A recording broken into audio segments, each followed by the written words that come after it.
তালের গুড় দিয়ে মুড়ির মোয়া বানানোর রেসিপি। আমি কখনো তালের গুড় দেখছিলাম না, গোপালগঞ্জে এসে তাও দেখার সৌভাগ্য হয়ে গেছে। হ্যালো গাইস, আসসালামু আলাইকুম। আপনারা সবাই কেমন আছেন? আলহামদুলিল্লাহ, আমি অনেক ভালো আছি। যারা আমার ফেসবুক থেকে দেখছেন তারা অবশ্যই লাইক কমেন্ট শেয়ার করে দেবেন, আর যারা ইউটিউব থেকে দেখছেন তারা চ্যানেলটি সাবস্ক্রাইব করে দেবেন। প্রথমে এখানে আমি মেজারমেন্ট কাপের 4 কাপ মুড়ি এখানে আমি হালকা এরভাবে ভেজে নিচ্ছি। মানে চুলার আঁচটা একদম লোতে রেখে ভেজে নিতে হবে। ভেজে নিয়ে এভাবে চেলে নেব, যা ময়লা থাকে সব বের হয়ে যাবে। তারপরে এখানে আমি এই যে 1 কাপ গুড় নিয়েছি। এগুলো কিন্তু তালের গুড়। তালের যে গুড় হতো আমি আসলে এটা জানতাম না বা কখনো খাইওনি। আমি 1 কাপের একটু বেশি দিয়েছি। এখানে মানে গোপালগঞ্জে আসার পরে দেখি যে এখানে তালের রস পাওয়া যায়। আমি ভাবি যে তালেরও রস হয়, তারপরে দেখি গুড় পাওয়া যায়। তো গুড় মানে অনেক ভালো ছিল গুড়গুলো, খুব সুন্দর সেন্ট। এইভাবে যখন এই যে জাল করতেছিলাম এত সুন্দর সেন্ট বের হচ্ছিল যে কি বলবো। এখন আমি এভাবে গুড়গুলোকে জাল দিয়ে নিচ্ছি অনবরত, যে সুন্দর করে জাল দিয়ে নিচ্ছি। দেখুন, এই যে দেখুন প্রায় কিন্তু হয়ে এসেছে। দেখুন কত সুন্দর কালার এসেছে। আর এটা পরীক্ষা করার উপায় দেখুন হয়েছে কিনা। এভাবে আমি একটা পাত্রে পানি নিয়েছি, নিয়ে দেখবো এই যে গুড়টা উঠে আসে কিনা। তো হ্যাঁ, খুব সুন্দর গুড়টা উঠে আসতেছিল। তাহলে বুঝতে হবে যে এখন এগুলো দিয়ে মোয়া বানানোর জন্য একদম পারফেক্ট। এখন আমি এখানে মুড়িগুলো ঢেলে দিচ্ছি।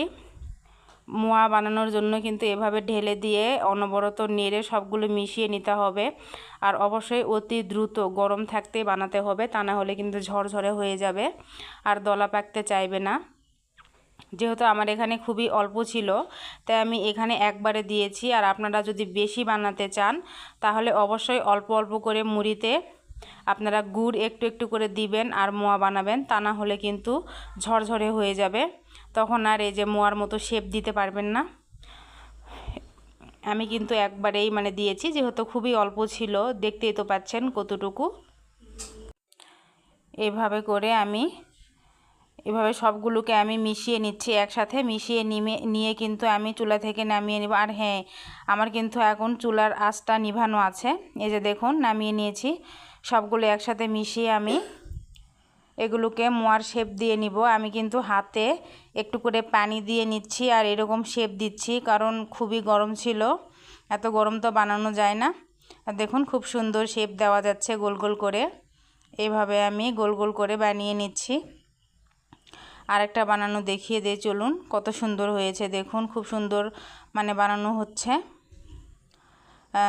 মানে আমিও নিজেও কিন্তু এটা আজকে প্রথম বানিয়েছি। তাহলেও আপনারা হয়তো অনেকে বলবেন যে এতদিন আপনি কি বানায়েননি? হ্যাঁ, বানিয়েছি। মা বানিয়েছে, বোন বানিয়েছে বা শাশুড়ি বানিয়েছে, তাদেরটা খেয়েছি, কিন্তু আমি বানাইনি। দেখুন বন্ধুরা, হয়ে গেছে। ভিডিওটি দেখার জন্য আপনাদেরকে অসংখ্য ধন্যবাদ।